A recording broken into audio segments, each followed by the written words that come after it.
ఈ రోజు ఈటల రాజేందర్ వర్సెస్ రేవంత్ రెడ్డి జరుగుతోంది. రెండు నేషనల్ పార్టీస్ మధ్య ప్రతిపక్ష ధోరణిలో ఉన్నటువంటి ఆపోజిషన్ పార్టీలో ఉన్నటువంటి రెండు పార్టీల నేతలు కూడా ఫైటింగ్లు చేస్తా ఉన్నారు. మరి చూసిందెవరు, డబ్బు తీసుకుందెవరు, ఇచ్చిందెవరు, అసలు ఏం జరుగుతా ఉంది? కాంగ్రెస్ పార్టీకి సంబంధించి బీఆర్ఎస్ కాంగ్రెస్ ఒకటే అంటూ డీకే అరుణ మాట్లాడుతా ఉన్నారు. దీంట్లో రాములమ్మ చొరవ తీసుకోవాలంటుంది. ఒకసారి మాట్లాడదాం. నందారెడ్డి గారు చెప్పండి. ఇప్పుడు రేవంత్ రెడ్డి అనేటువంటి విషయం అందరికి తెలుసు. రేవంత్ రెడ్డి ఆడికి వచ్చిండో. రేవంత్ రెడ్డి ఓటుకు నోటు కేసులో యాడిరికినాడు, ఏం చేసినాడు ప్రజలందరూ గుర్తుపట్టిరు. అదే విధంగా రేవంత్ రెడ్డి కాంగ్రెస్ లో సీనియర్ నమ్మట్లేదు ఇవాళ రేవంత్ రెడ్డిని. ఆ విషయం స్పష్టంగా రేవంత్ రెడ్డికి తెలుసు, కాంగ్రెస్ వాళ్ళకి తెలుసు. కానీ ఇక్కడ ఏం జరుగుతున్నదంటే రేవంత్ రెడ్డి ఒక నాటకం ఆడుతున్నాడు. ఏం నాటకం ఆడుతున్నాడు?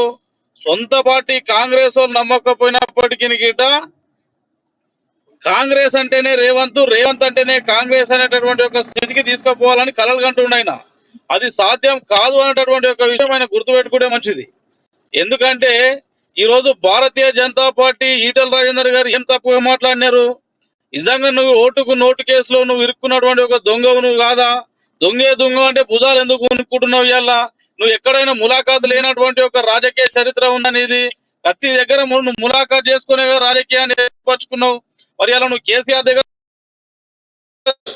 ఉన్నది వల్ల మరి అలా నువ్వు ఇయ్యాలనే భుజాలు కొనుక్కొని ఎందుకు వచ్చినావు? మళ్ళీ డేట్ తీసుకుందాం రా నువ్వు భాగ్యలక్ష్మి అమ్మవారి దగ్గరికి. ఇవాళ రేపు మాకు అమిత్ షా మీటింగ్ ఉన్నది కావున ఈటల రాజేందర్ గారు రాలేకపోయినారు. రేపు వస్తారు, మీకు చేతనైతే రండి కాంగ్రెస్ వాళ్ళ గిట. ఎందుకంటే కాంగ్రెస్ పార్టీలో ఉన్నటువంటి ఒక సీనియర్లు వేరు. ఇప్పుడు కాంగ్రెస్ లో ఏం పరిస్థితి ఉన్నదంటే కాంగ్రెస్ వేరు. రేవంత్ రెడ్డి అనేటువంటి ఒక పర్సన్ బ్లాక్ మెయిల్ చేయడంలో #1 కింగ్. అది ప్రపంచం ఈ రాష్ట్రంలో ఉన్నటువంటి ఒక ప్రజలకు అందరికీ తెలుసు ఆ విషయం. దాని గురించి ఆయన ఏదో చెప్పుకున్నంత మాత్రాన అమ్మవారి దగ్గరికి వచ్చిన ఆ బూతు పదాలేంటి?